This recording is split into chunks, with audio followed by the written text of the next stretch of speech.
Hey, how's it going, everyone? GC Performance here, back with another video. Today we're going to be looking at 5 things I recommend to everyday consumers to make them faster on the bike. These are things all in perspective relative to if the rider rides or not, but these are things that will give you kind of a like a beneficial advantage depending on how you use them, but they should kind of give you a little boost or increase or maybe a way for training tools. So I want to give you my 5 things I recommend to most riders, and these are consumers I sell bikes to every day. These are people that are maybe just starting out, maybe on a hybrid, maybe entry-level road bike, or even Cat 5 to Cat 1 racers that I can recommend that are things that are a faster or better training tool. So without further ado, let's get into it.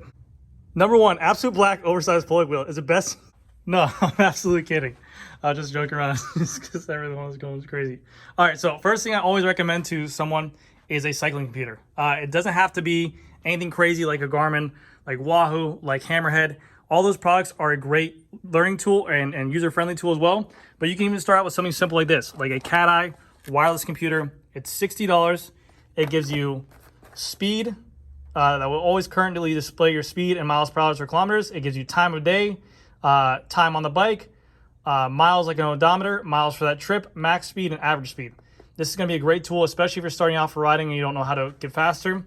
This will be something that will actually show your current speed when riding. And so let's say, for instance, if you're in a group, what I used to do back in the day for training, when I didn't have a power meter or anything like that, I would go in a group, and whenever I was in a pack or something like that, or with a couple buddies, and maybe I was in like second or third in line, I would be holding whatever speed they're doing, 22, 21 miles an hour. And then whenever it was my turn to pull, I would try to maintain that speed because obviously it's a little bit easier to maintain that speed in the group. So I'd always go for a little bit higher speed to try to make myself get better. But it was some kind of number, some kind of analytic I could use to base it off my training and go from there. But computer is definitely one of the best tools that I can say that for training wise. Like I said, they have great tools. They have great computers out now. Garmin's with full GPS displays, different segments you can do, different apps, all these crazy analytics. But any kind of, you don't need a lot of money to get it. This is $60 right here. They even make cheaper ones online, but it's something that will really help out your performance. So I definitely recommend any kind of cycling computer. That is my number 5. All right, number 4 I have here, guys, are tires. A lot of these bikes nowadays, entry-level, mid-level, unless you're paying S-Works level bikes, but usually mid to entry-level bikes, they usually come with a budget tire. No matter what brand they are, but usually like Specialized, I'll just use for example because I sell them. We have here a Specialized LA, and it is a $1,000 road bike, but it comes with their road sport tire. It's more of a training tire, a heavier duty tire that's more durable, which is greater for maybe the average consumer who doesn't want to get flats as much. But if you're getting into the sport to get faster and you want something that rolls better, I definitely recommend upgrading these right away. But they do come with a cost, and this is what I'll talk about. So these tires are here. I think they're about $35, $40 by Specialized. A heavier thread count, a heavier tire, not good rolling resistance. I'm sorry, good rolling resistance, I guess. There's just a heavier tire. It's gonna be thicker, it's gonna be heavier, it feels very dense. But if you upgrade your tire to a Pirelli, the Pirelli, I'm drawing a blank, P0 Race, those are nice tires, very soft, very nice tires, are tubeless ready. Specialized cotton tires are they're my favorite tires that I actually rode. The only thing I say about the Specialized cotton tires is that they're very thin, very fine tires. The estimated lifespan on them, I think, is 1,400 miles. I know people got more out of them. I got more out of my tires as well, but they're known to get flats. They're very thin on the sidewalls, but super light, very little drag, and they feel really nice on the road. But any kind of tire that is a nice high-end tire, Continental 5000s as well, GP 5000 nice tires.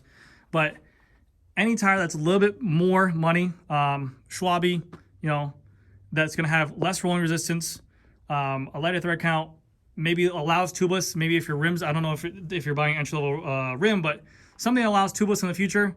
But they're just going to be a nicer rolling tire that will be beneficial to you, a little bit easier to ride, and make you maintain your speed and maintain your top end speed a little bit easier. But tires are definitely one of the few things that I can recommend that say give you a speed boost or help you maintain speed a little bit easier. So if you're looking for a way to get a little bit faster, tires I can definitely recommend.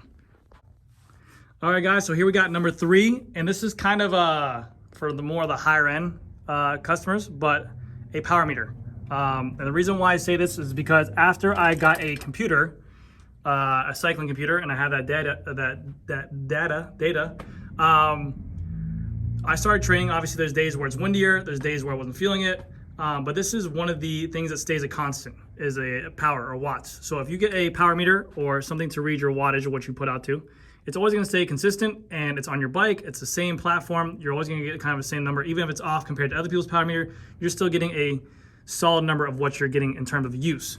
So when you pair it with a computer, no matter if it's windy out, no matter if it's rainy out, no matter if you're going up a hill, you're always gonna get that wattage number of reading, and that's going to allow you to kind of stay in that zone of where you should be at.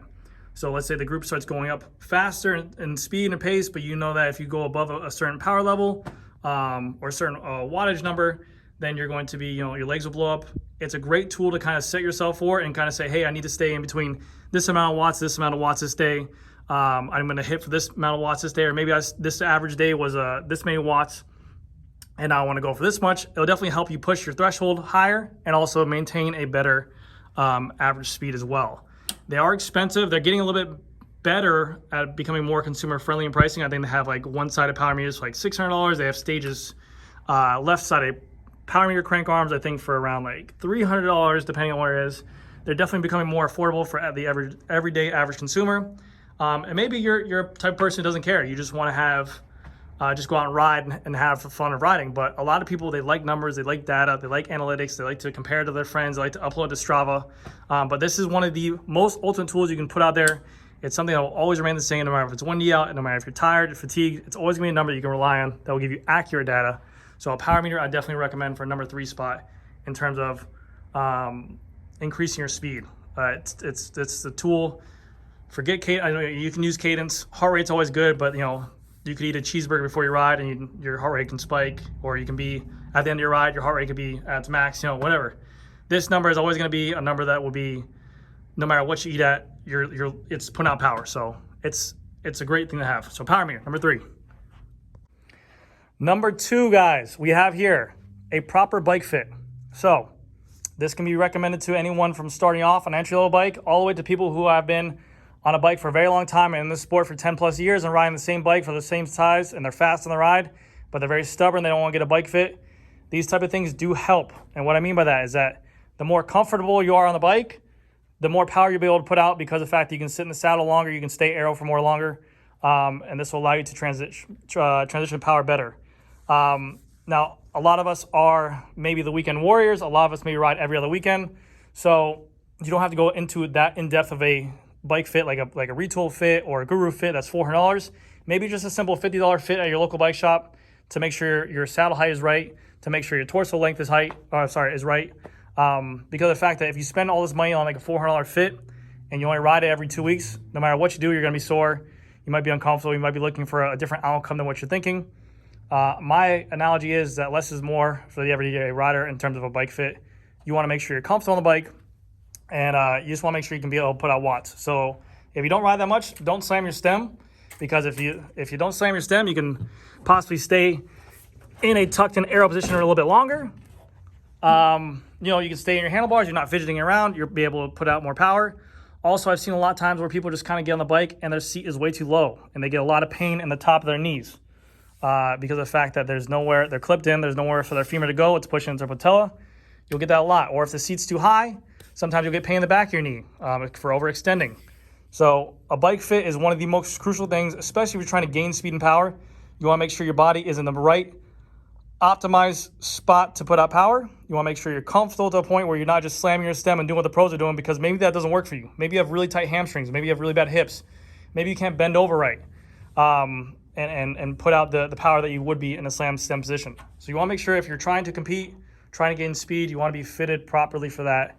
So keep that in mind. That is one of the best things you can do to gain speed. And then I'm going to say this. I know it's going to be controversial. We get into some controversial stuff, but number 1 is going to probably, I think you guys know, but in terms of buying speed, it's number 1.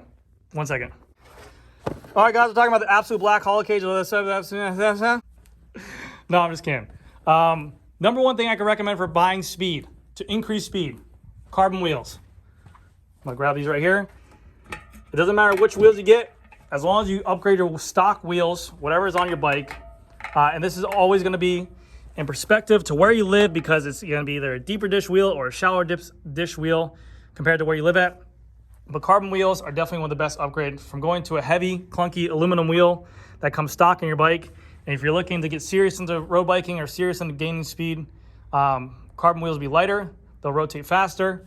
You'll get better performance out of them. They say that they're better laterally stiffer because they have a deeper dish wheel, so the shorter distance from the spoke as well. Not as much lateral flex in the wheel. But really, with a deeper dish wheel, they're going to be more aerodynamic. They're going to help maintain top end speed. You're not going to be working as hard to maintain that top end speed. It is the number one thing I can recommend to people to buy to increase speed or to maintain top end speed. And what happens when you can maintain top end speed easier, you don't get fatigued as quickly. But it's very hard to sell something like this that are $2,500 for the set to someone who just bought a Tarmac SL6 Sport that's $2,500 or $3,000 and say, hey, I know you just bought this bike for $3,000, but what's the best upgrade I can recommend? $2,500 pair of wheels, which is pretty much 2/3 the price of his bike. They're like, I'm gonna hold off on it. But until you ride it, until you actually feel a difference, I know it might just seem like a sales pitch. I don't benefit anything from me telling you guys. You're not gonna buy the wheels probably from me if you're watching this, no matter what demographic you are or where you are in the world. But carbon wheels, no joke. You buy a pair of carbon wheels that are, decent, nice, wherever they are, with just I don't know, just nice. You will notice a difference right away. I mean, if you're in a group, people say you have to be above a top end speed or a certain amount of speed. It just makes the bike overall lighter. It makes the bike easier to push. It makes the bike just quicker. And then rim depth, talk to your local bike shop wherever you're at, or maybe just do some research. If you're in a more hilly area, you're probably going to want a more shallower depth wheel. It'll make it easier to rotate quicker, accelerate faster, climb better. Flat areas like Florida, where we are right now, we have a very deep dish wheel. We want to be able to maintain the wheel, maintain our top end speed easier. So when we go into a group or whatever, it's going to not accelerate quick, but when we get to that top end speed, it's going to rotate and maintain that speed very, very easy.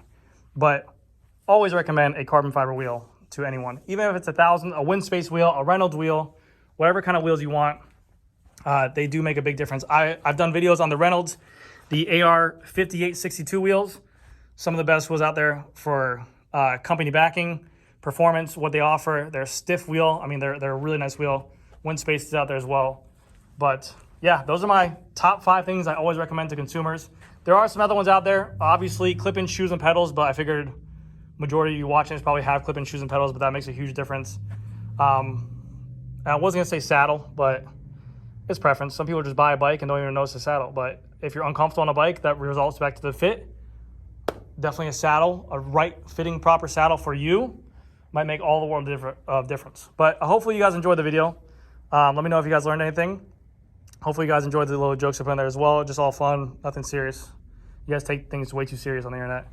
But this is my experience with dealing with the consumers, like all of you guys that start off with it. It's what I've heard the feedback the most of. So hopefully you guys enjoyed, and thank you guys again so much for watching, and I'll see you guys in the next video. Bye.